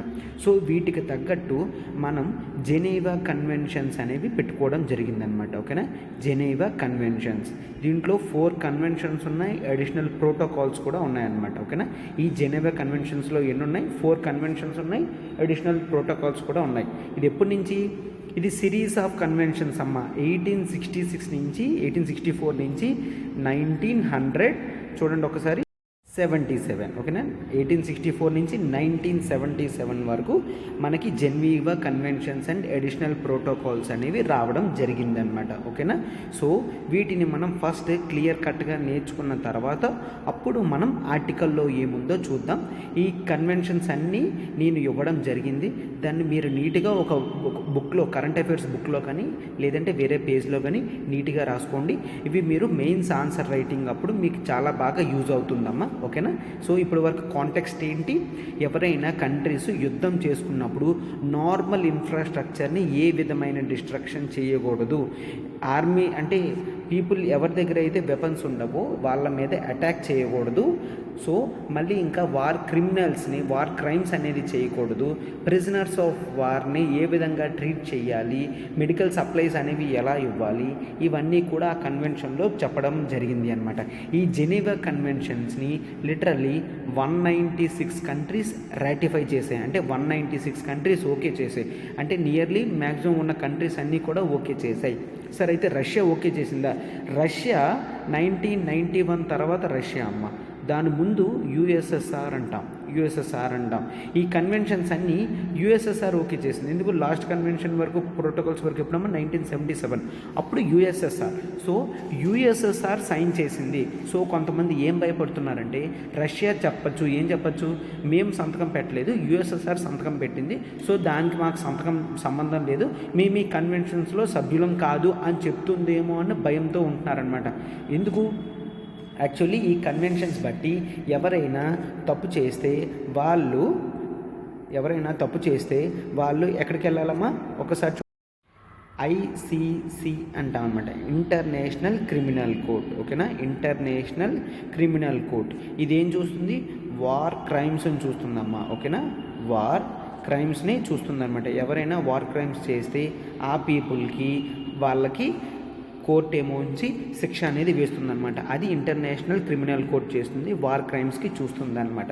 ఓకేనా, మనం ఇప్పుడు ఈ కన్వెన్షన్స్ని 1 by 1 క్లియర్గా చూద్దాం. ఒక్కసారి చూడండి ఇవి ఈ కన్వెన్షన్స్ మనకి యాక్చువల్లీ 1977 వరకు అడిషనల్ ప్రోటోకాల్స్ అయింది.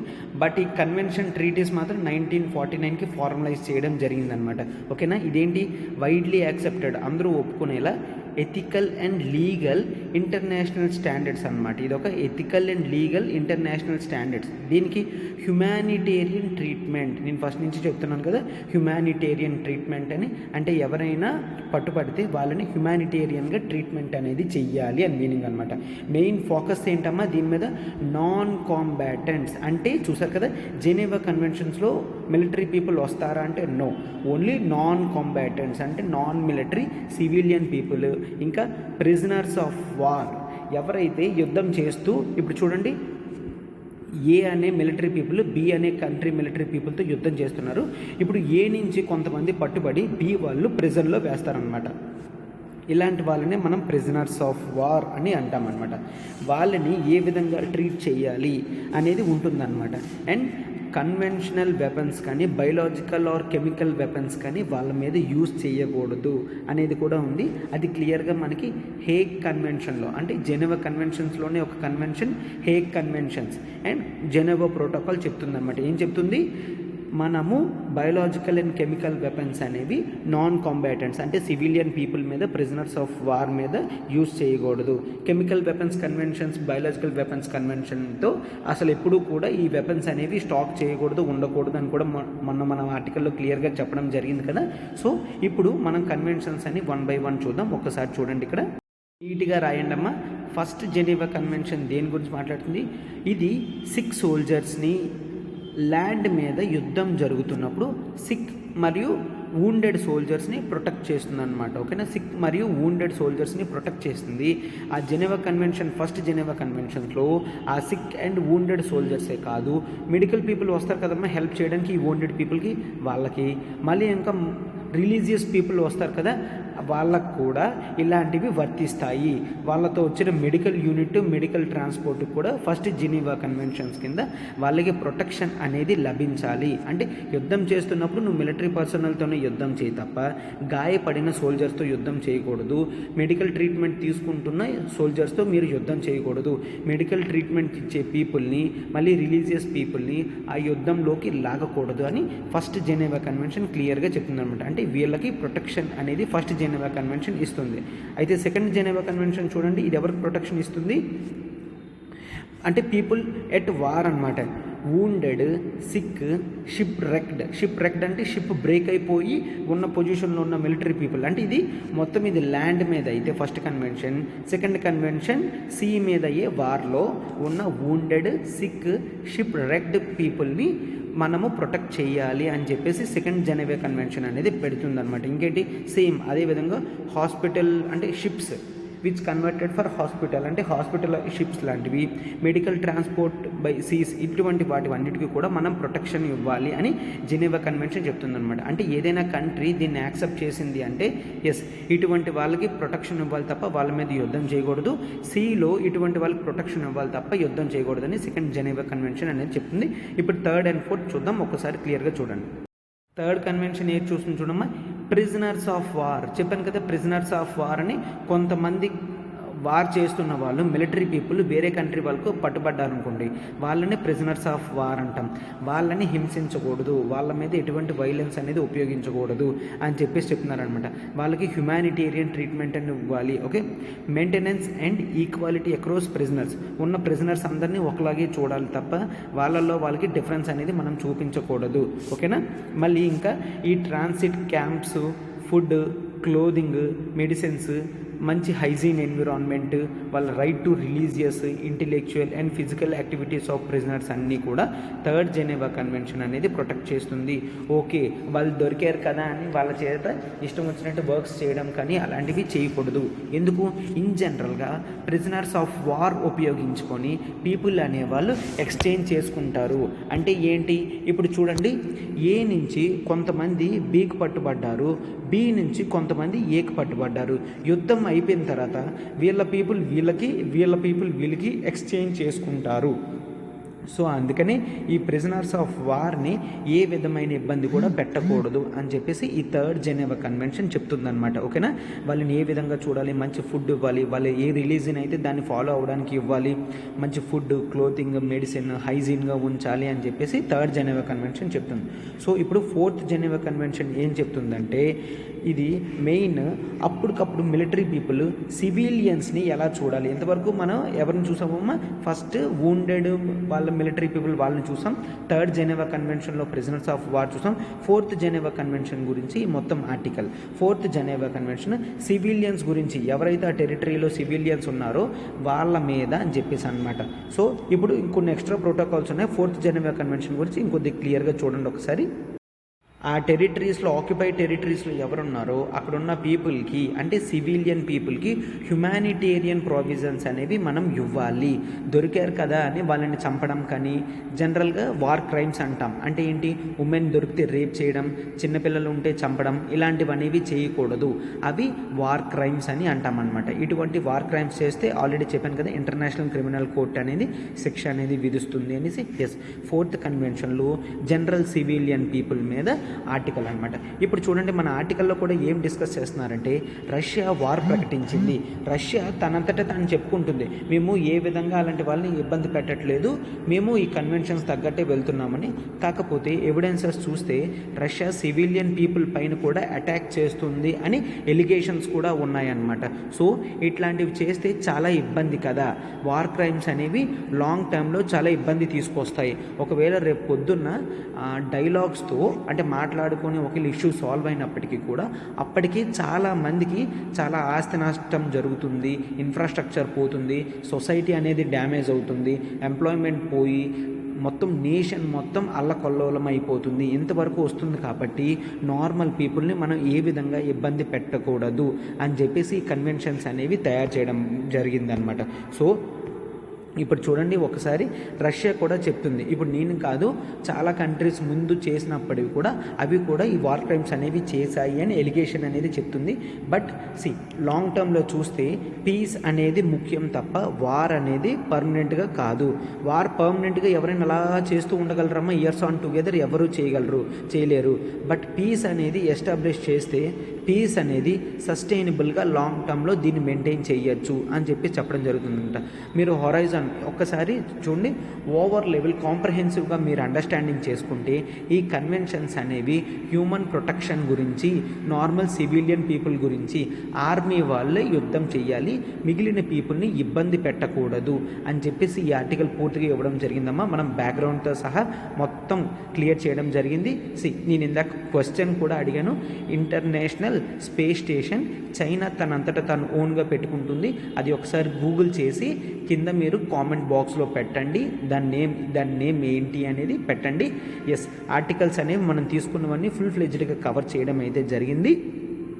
సో మీరు నా ఎఫర్ట్స్ మీకు నచ్చినట్టయితే లైక్ చేయండి, షేర్ చేయండి, మీ ఫెలో ఆస్పిరెంట్స్కి మీరు షేర్ చేయండి అమ్మా, వాళ్ళు కూడా హెల్ప్ అవుతుంది కదా వాళ్ళకి కూడా. Yes, thank you.